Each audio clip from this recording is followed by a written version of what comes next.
from Connecticut. I was in a long-distance relationship with a girl from Georgia, and I would often make road trips down to visit her.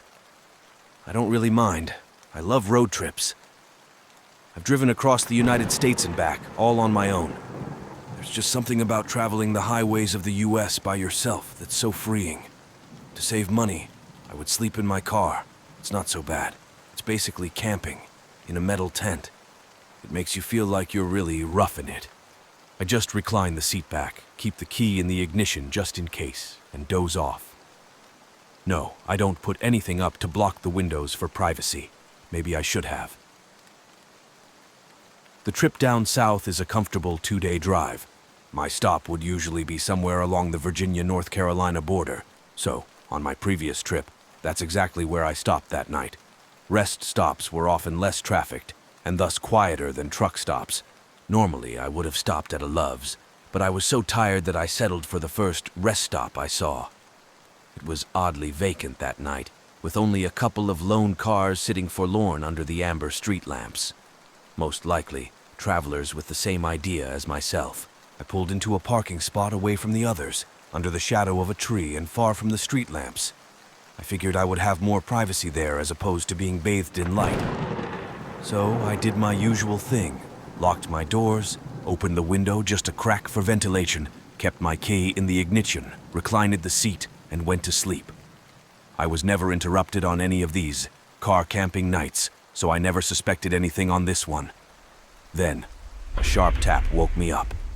At first, I thought I had heard it in my dream. I opened my eyes a bit confused. Since I was leaned back, I was facing the ceiling and couldn't see anything. I heard another tap, like a tiny object hitting a hard surface. It came in an irregular rhythm. Was it raining? Was water dripping onto my windshield? I'm under a tree, maybe something fell from the branches. Perhaps a squirrel or a bird dropped something. What if a squirrel was climbing around my car? Or what if it wasn't an animal? The thought occurred to me that it might very well be a person poking around outside. What did they want? Were the doors locked? Yes, the keys were in the ignition. I could leave in an instant. Still, I lay there, completely still, pretending to be asleep. Pretending I hadn't heard anything. Hoping whoever it was would leave me alone. It was better not to find out. I was too afraid to find out.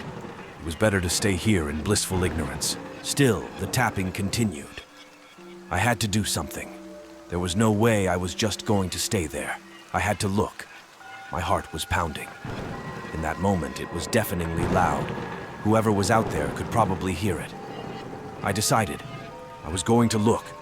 I was going to raise my head up and see what was making the noise. So that's what I did. What met my eyes sent a jolt through my entire body. Every muscle fiber locked up in pure shock at what I saw. The faint glow of the street lamps cast just enough light for me to make out what I was looking at. There, on the windshield, staring directly at me, was a face.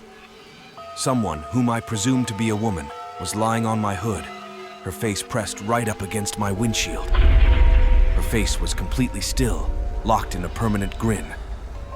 I froze in overwhelming terror. The eyes I stared into appeared to have rolled back, showing only the whites. The nose was turned up, pressed painfully into the glass. The lips stretched wide, revealing horrid rotten teeth. Even in the darkness, I could tell her skin was sickly pale, contrasting her long, filthy black hair. Whoever this was, she was clearly not in her right mind. I don't know how long I sat there, too afraid to move.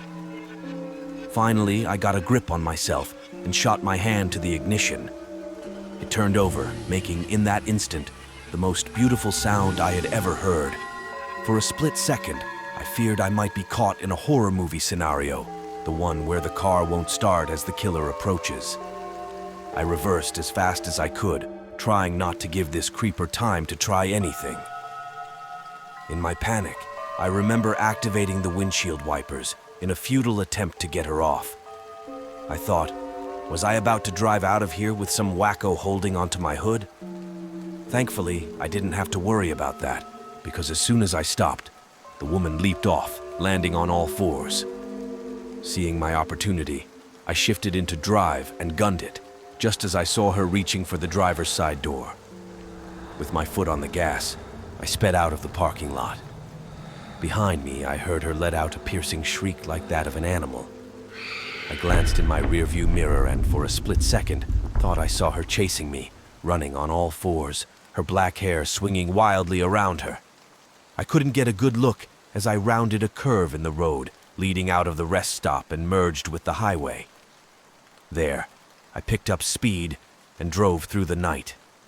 I didn't dare stop again until I saw the morning light. If you want your story to be included in one of our videos, you can send it to trueterrortales@gmail.com.